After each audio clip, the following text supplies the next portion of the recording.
Procedure in the Court of Appeals. Rule 44. Ordinary Appealed Cases. Section 1. Title of Cases.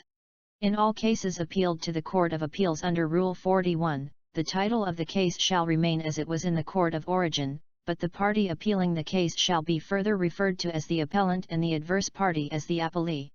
1a. R. 46. Section 2. Counsel and Guardians.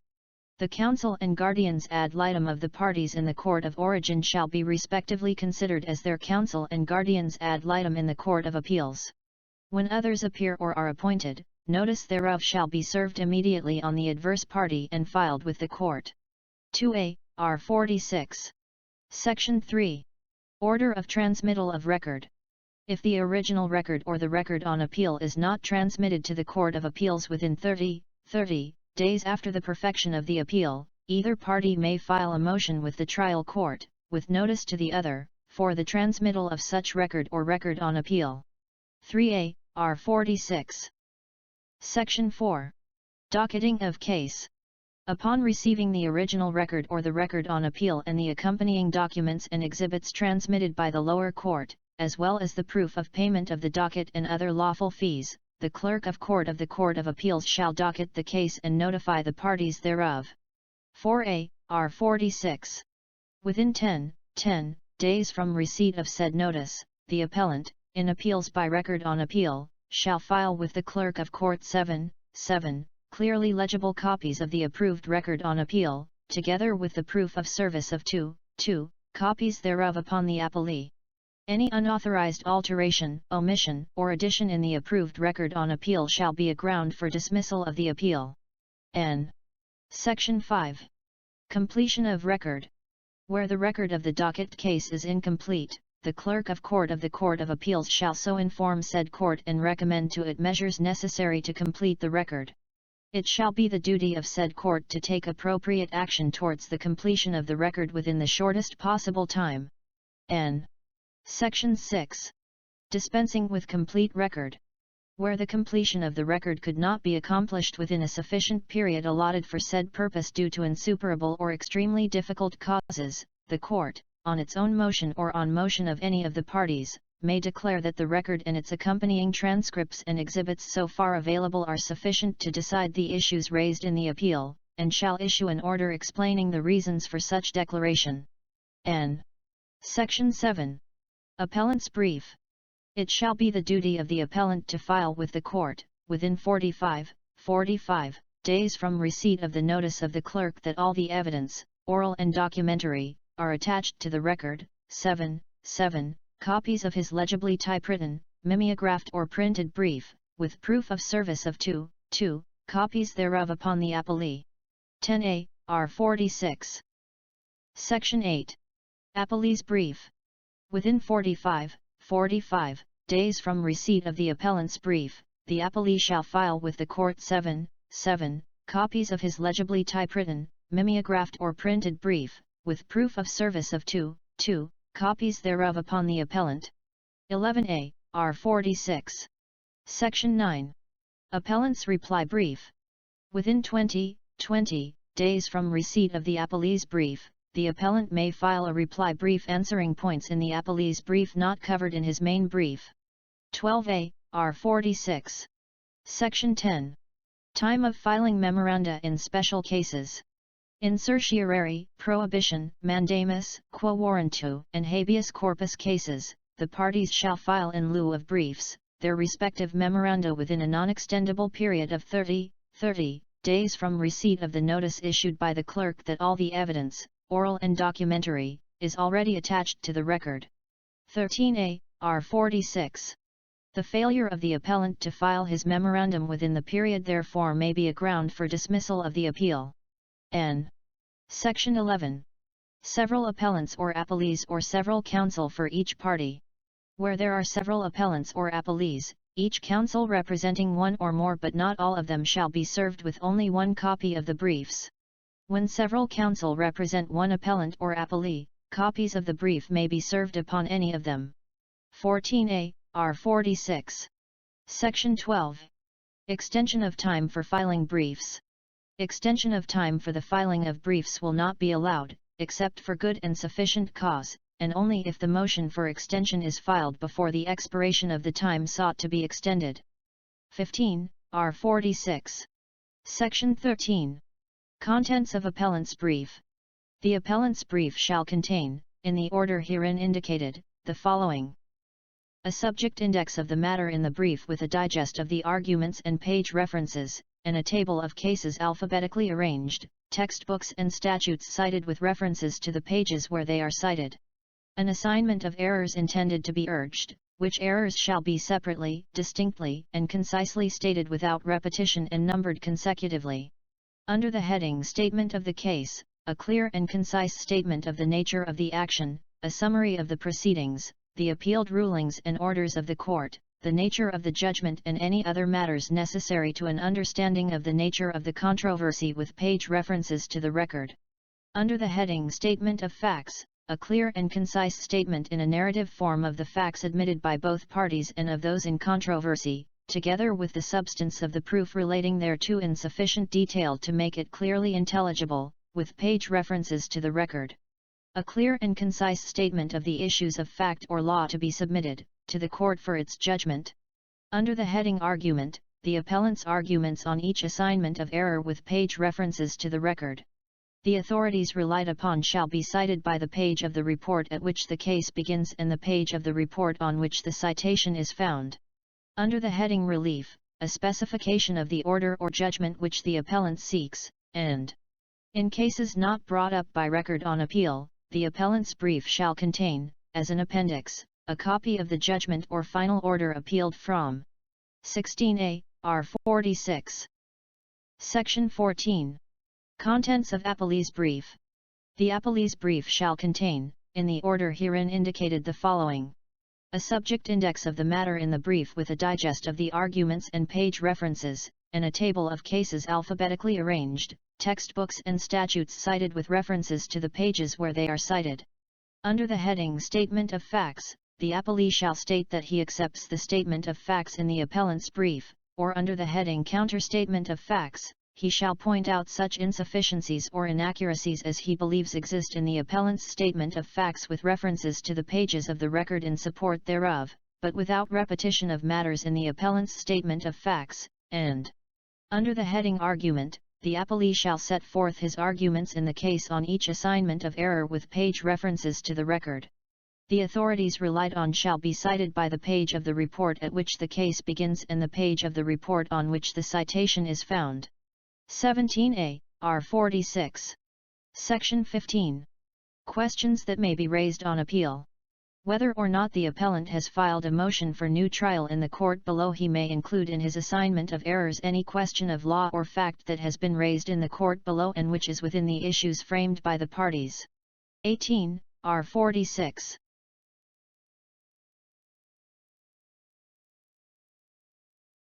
Rule 45. Appeal by certiorari to the Supreme Court. Section 1. Filing of petition with Supreme Court. A party desiring to appeal by certiorari from a judgment or final order or resolution of the Court of Appeals, the Sandiganbayan, the Regional Trial Court or other courts whenever authorized by law, may file with the Supreme Court a verified petition for review on certiorari. The petition shall raise only questions of law which must be distinctly set forth. 1a, 2a. Section 2. Time for filing, extension. The petition shall be filed within 15 days from notice of the judgment or final order or resolution appealed from, or of the denial of the petitioner's motion for new trial or reconsideration filed in due time after notice of the judgment. On motion duly filed and served, with full payment of the docket and other lawful fees and the deposit for costs before the expiration of the regulamentary period, the Supreme Court may for justifiable reasons grant an extension of 30 days only within which to file the petition. 1a, 5a. Section 3. Docket and other lawful fees, proof of service of petition. Unless he has theretofore done so, the petitioner shall pay the corresponding docket and other lawful fees to the Clerk of Court of the Supreme Court and deposit the amount of P 500.00 for costs at the time of the filing of the petition. Proof of service of a copy, thereof on the lower court concerned and on the adverse party shall be submitted together with the petition. 1a. Section 4. Contents of petition. The petition shall be filed in 18 copies, with the original copy intended for the court being indicated as such by the petitioner, and shall, a. state the full name of the appealing party as the petitioner and the adverse party as respondent, without impleading the lower courts or judges thereof either as petitioners or respondents. Indicate the material dates showing when notice of the judgment or final order or resolution subject thereof was received, when a motion for new trial or reconsideration, if any, was filed, and when notice of the denial thereof was received. C. Set forth concisely a statement of the matters involved, and the reasons or arguments relied on for the allowance of the petition. D. Be accompanied by a clearly legible duplicate original, or a certified true copy of the judgment or final order or resolution certified by the clerk of court of the court a quo, and the requisite number of plain copies thereof, and such material portions of the record as would support the petition, and e. contain a sworn certification against forum shopping as provided in the last paragraph of Section 2, Rule 42. 2a. Section 5. Dismissal or denial of petition. The failure of the petitioner to comply with any of the foregoing requirements regarding the payment of the docket and other lawful fees, deposit for costs, proof of service of the petition, and the contents of and the documents which should accompany the petition shall be sufficient ground for the dismissal thereof. The Supreme Court may on its own initiative deny the petition on the ground that the appeal is without merit, or is prosecuted manifestly for delay, or that the questions raised therein are too unsubstantial to require consideration. 3a. Section 6. Review discretionary. A review is not a matter of right, but of sound judicial discretion, and will be granted only when there are special and important reasons thereof. The following, while neither controlling nor fully measuring the court's discretion, indicate the character of the reasons which will be considered. When the court a quo has decided a question of substance, not theretofore determined by the Supreme Court, or has decided it in a way probably not in accord with law or with the applicable decisions of the Supreme Court, or b. when the court a quo has so far departed from the accepted and usual course of judicial proceedings, or so far sanctioned such departure by a lower court, as to call for an exercise of the power of supervision. 4a. Section 7. Pleadings and documents that may be required, sanctions.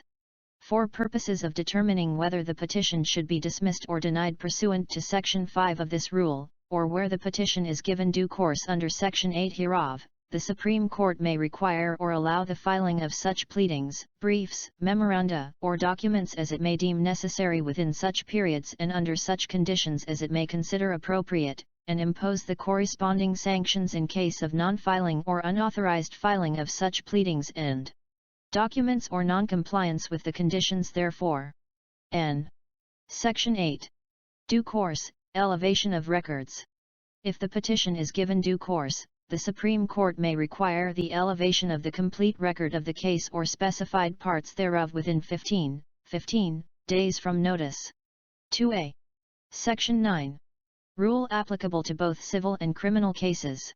The mode of appeal prescribed in this rule shall be applicable to both civil and criminal cases, except in criminal cases where the penalty imposed is death, reclusion perpetua, or life imprisonment. N.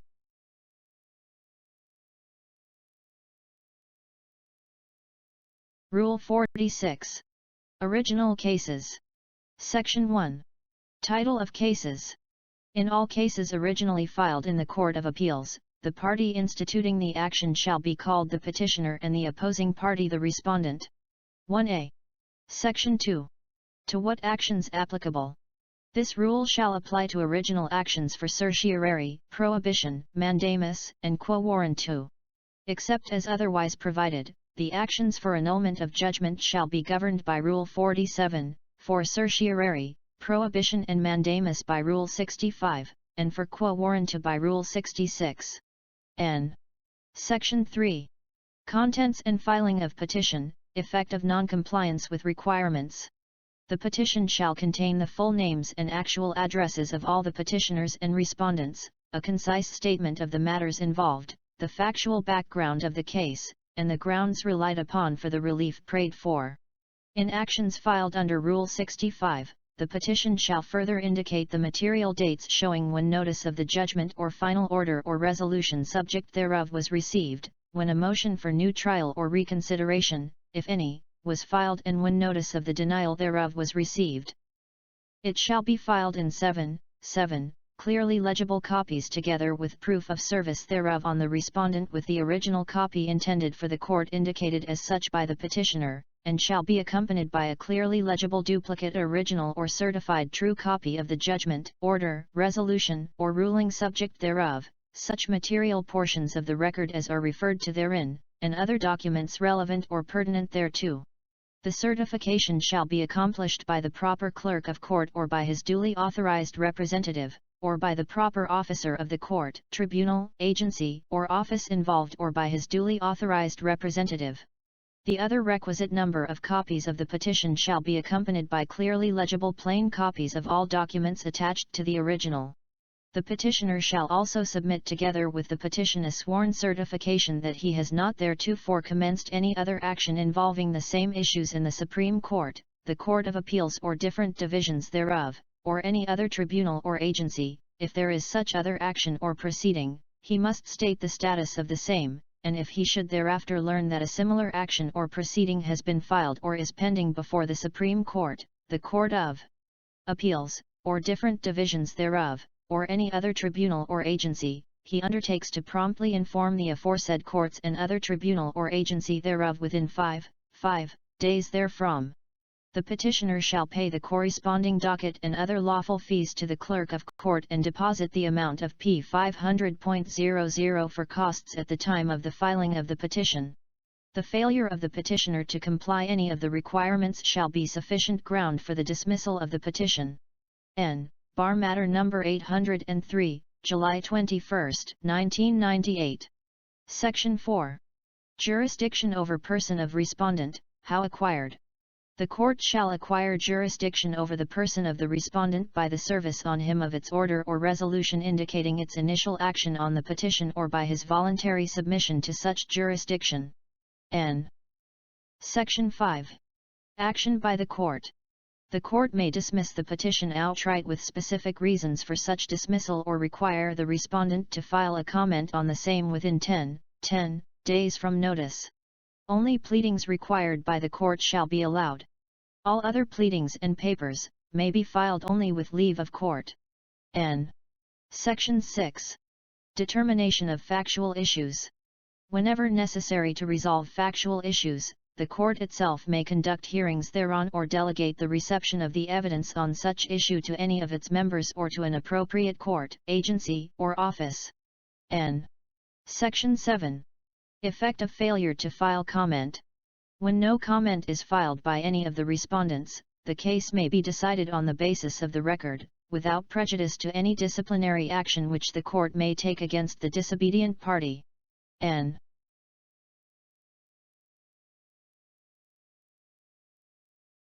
Rule 47.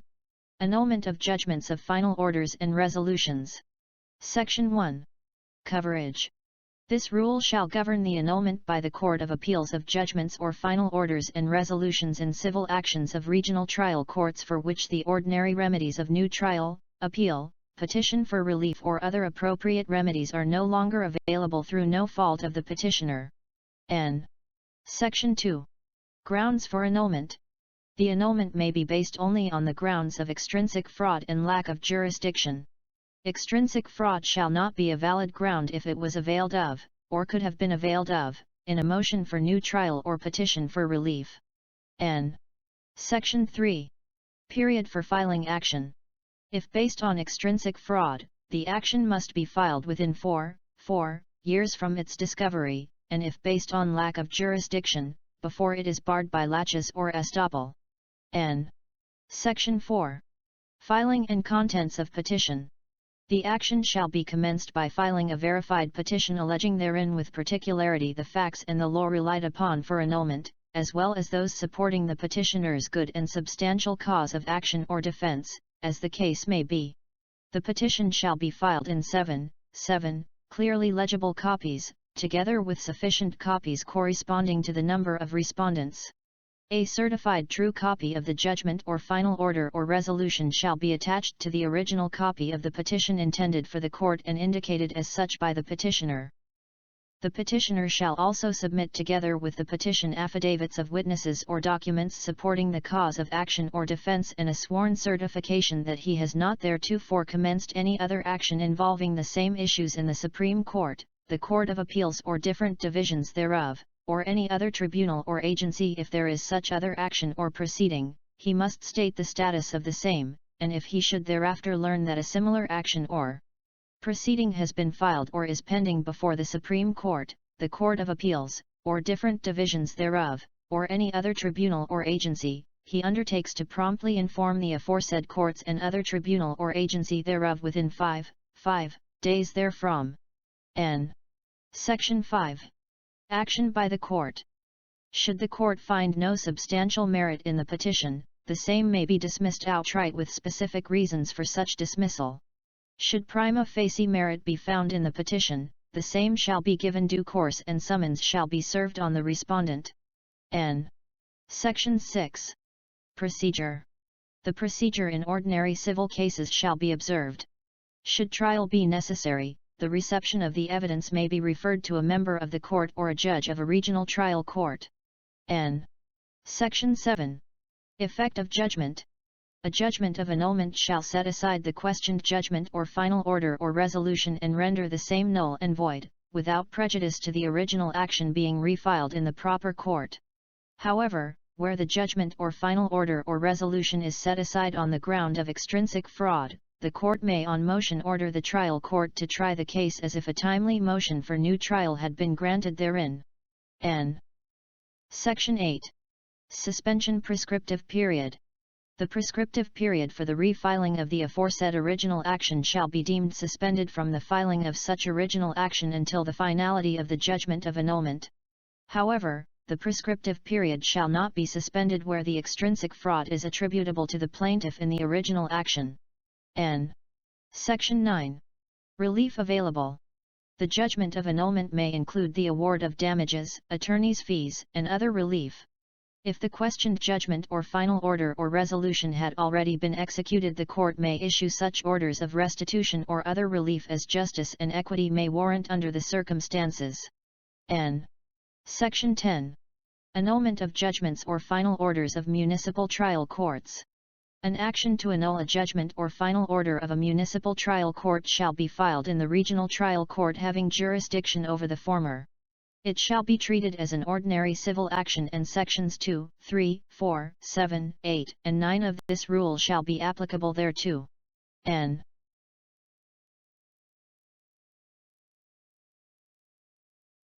Rule 48. Preliminary conference. Section 1. Preliminary conference. At any time during the pendency of a case, the court may call the parties and their counsel to a preliminary conference to consider the possibility of an amicable settlement, except when the case is not allowed by law to be compromised. To define, simplify, and clarify the issues for determination. To formulate stipulations of facts and admissions of documentary exhibits, limit the number of witnesses to be presented in cases falling within the original jurisdiction of the court, or those within its appellate jurisdiction where a motion for new trial is granted on the ground of newly discovered evidence, and to take up such other matters which may aid the court in the prompt disposition of the case. Rule 7, CA Internal Rules, N. Section 2. Record of the conference. The proceedings at such conference shall be recorded and, upon the conclusion thereof, a resolution shall be issued embodying all the actions taken therein, the stipulations and admissions made and the issues defined. N. Section 3. Binding effect of the results of the conference. Subject to such modifications which may be made to prevent manifest injustice, the resolution in the preceding section shall control the subsequent proceedings in the case unless, within 5 days from notice thereof, any party shall satisfactorily show valid cause why the same should not be followed. N.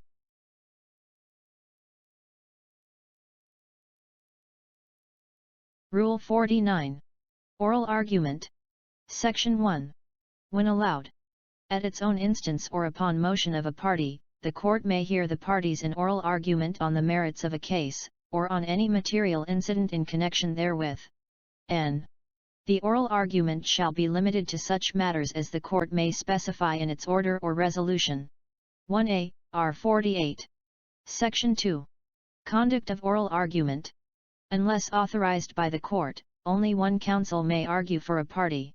The duration allowed for each party, the sequence of the argumentation, and all other related matters shall be as directed by the court. N. Section 3. No hearing or oral argument for motions. Motions shall not be set for hearing and, unless the court otherwise directs, no hearing or oral argument shall be allowed in support thereof. The adverse party may file objections to the motion within 5 days from service, upon the expiration of which such motion shall be deemed submitted for resolution. 29, R. 49.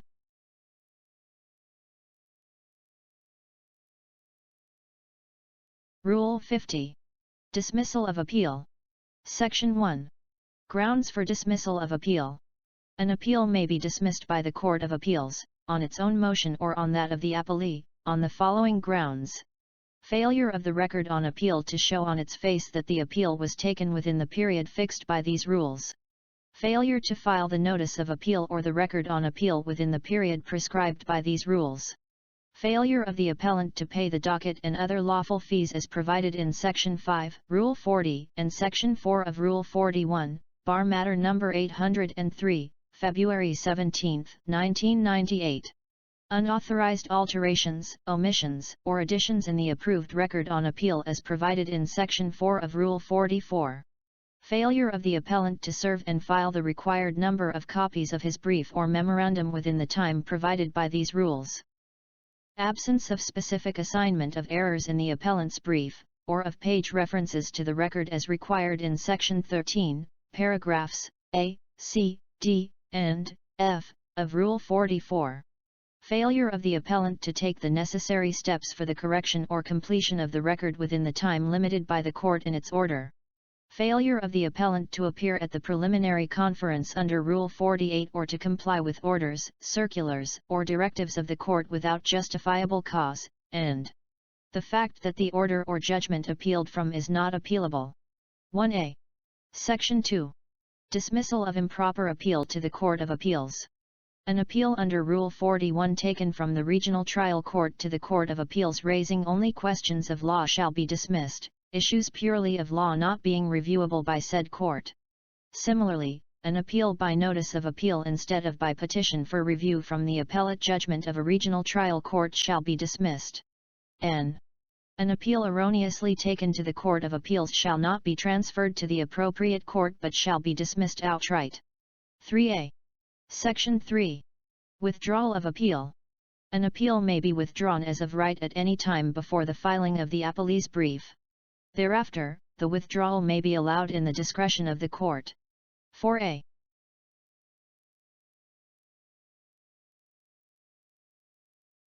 Rule 51. Judgment. Section 1. When case deemed submitted for judgment. A case shall be deemed submitted for judgment. In ordinary appeals, where no hearing on the merits of the main case is held, upon the filing of the last pleading, brief, or memorandum required by the rules or by the court itself, or the expiration of the period for its filing. Where such a hearing is held, upon its termination or upon the filing of the last pleading or memorandum as may be required or permitted to be filed by the court, or the expiration of the period for its filing. In original actions and petitions for review. Where no comment is filed, upon the expiration of the period to comment. Where no hearing is held, upon the filing of the last pleading required or permitted to be filed by the court, or the expiration of the period for its filing. Where a hearing on the merits of the main case is held, upon its termination or upon the filing of the last pleading or memorandum as may be required or permitted to be filed by the court, or the expiration of the period for its filing. N. Section 2. By whom rendered. The judgment shall be rendered by the members of the court who participated in the deliberation on the merits of the case before its assignment to a member for the writing of the decision. N. Section 3. Quorum and voting in the court. The participation of all 3 justices of a division shall be necessary at the deliberation, and the unanimous vote of the 3 justices shall be required for the pronouncement of a judgment or final resolution. If the 3 justices do not reach a unanimous vote, the clerk shall enter the votes of the dissenting justices in the record. Thereafter, the chairman of the division shall refer the case, together with the minutes of the deliberation, to the presiding justice, who shall designate 2 justices chosen by raffle from among all the other members of the court to sit temporarily with them, forming a special division of 5 justices. The participation of all the 5 members of the special division shall be necessary for the deliberation required in Section 2 of this rule, and the concurrence of a majority of such division shall be required for the pronouncement of a judgment or final resolution. 2a. Section 4. Disposition of a case. The Court of Appeals, in the exercise of its appellate jurisdiction, may affirm, reverse, or modify the judgment or final order appealed from, and may direct a new trial or further proceedings to be had. 3a. Section 5. Form of decision. Every decision or final resolution of the court in appealed cases shall clearly and distinctly state the findings of fact and the conclusions of law on which it is based, which may be contained in the decision or final resolution itself, or adopted from those set forth in the decision, order, or resolution appealed from. Sector 40, BPBLG 129, N. Section 6. Harmless error. No error in either the admission or the exclusion of evidence, and no error or defect in any ruling or order or in anything done or omitted by the trial court or by any of the parties is ground for granting a new trial or for setting aside, modifying, or otherwise disturbing a judgment or order, unless refusal to take such action appears to the court inconsistent with substantial justice. The court at every stage of the proceeding must disregard any error or defect which does not affect the substantial rights of the parties. 5a. Section 7. Judgment where there are several parties. In all actions or proceedings, an appealed judgment may be affirmed as to some of the appellants, and reversed as to others, and the case shall thereafter be proceeded with, so far as necessary, as if separate actions had been begun and prosecuted, and execution of the judgment of affirmance may be had accordingly, and costs may be adjudged in such cases, as the court shall deem proper. 6. Section 8. Questions that may be decided. No error which does not affect the jurisdiction over the subject matter or the validity of the judgment appealed from or the proceedings therein will be considered unless stated in the assignment of errors, or closely related to or dependent on an assigned error and properly argued in the brief, save as the court may pass upon plain errors and clerical errors. 7a. Section 9. Promulgation and notice of judgment. After the judgment or final resolution and dissenting or separate opinions, if any, are signed by the justices taking part, they shall be delivered for filing to the clerk, who shall indicate thereon the date of promulgation and cause true copies thereof to be served upon the parties or their counsel. N. Section 10. Entry of judgments and final resolutions. If no appeal or motion for new trial or reconsideration is filed within the time provided in these rules, the judgment or final resolution shall forthwith be entered by the clerk in the book of entries of judgments. The date when the judgment or final resolution becomes executory shall be deemed as the date of its entry. The record shall contain the dispositive part of the judgment or final resolution and shall be signed by the clerk, with a certificate that such judgment or final resolution has become final and executory. 2a, R 36. Section 11. Execution of judgment. Except where the judgment or final order or resolution, or a portion thereof, is ordered to be immediately executory, the motion for its execution may only be filed in the proper court after its entry. In original actions in the Court of Appeals, its writ of execution shall be accompanied by a certified true copy of the entry of judgment or final resolution and addressed to any appropriate officer for its enforcement. In appealed cases, where the motion for execution pending appeal is filed in the Court of Appeals at a time that it is in possession of the original record or the record on appeal, the resolution granting such motion shall be transmitted to the lower court from which the case originated, together with a certified true copy of the judgment or final order to be executed, with a directive for such court of origin to issue the proper writ for its enforcement. N.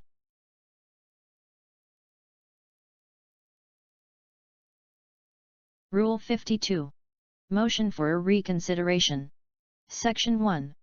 Period for filing. A party may file a motion for reconsideration of a judgment or final resolution within 15 days from notice thereof, with proof of service on the adverse party. N. Section 2. Second motion for reconsideration. No second motion for reconsideration of a judgment or final resolution by the same party shall be entertained. N. Section 3. Resolution of motion. In the Court of Appeals, a motion for reconsideration shall be resolved within 90 days from the date when the court declares it submitted for resolution. N. Section 4. Stay of execution. The pendency of a motion for reconsideration filed on time and by the proper party shall stay the execution of the judgment or final resolution sought to be reconsidered unless the court, for good reasons, shall otherwise direct. N.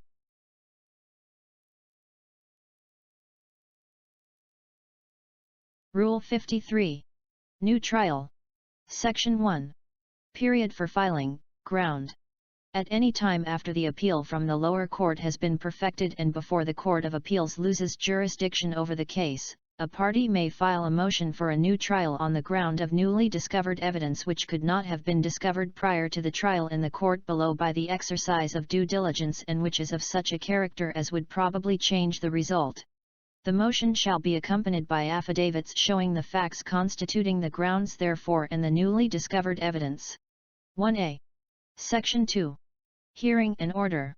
The Court of Appeals shall consider the new evidence together with that adduced at the trial below, and may grant or refuse a new trial, or may make such order, with notice to both parties, as to the taking of further testimony, either orally in court, or by depositions, or render such other judgment as ought to be rendered upon such terms as it may deem just.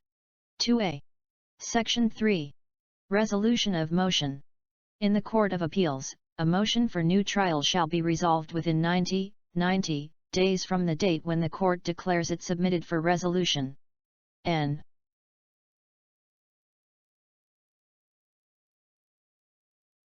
Rule 54. Internal business. Section 1. Distribution of cases among divisions. All the cases of the Court of Appeals shall be allotted among the different divisions thereof for hearing and decision. The Court of Appeals, sitting en banc, shall make proper orders or rules to govern the allotment of cases among the different divisions, the constitution of such divisions, the regular rotation of justices among them, the filing of vacancies occurring therein, and other matters relating to the business of the court, and such rules shall continue in force until repealed or altered by the Supreme Court. 1a. Section 2. Quorum of the Court. A majority of the actual members of the court shall constitute a quorum for its sessions en banc. 3 members shall constitute a quorum for the sessions of a division. The affirmative votes of the majority of the members present shall be necessary to pass a resolution of the court en banc. The affirmative votes of 3 members of a division shall be necessary for the pronouncement of a judgment or final resolution, which shall be reached in consultation before the writing of the opinion by any member of the division. Sector 11, First PAR of BPBLG 129, as amended by Sector 6 of EO 33. 3a.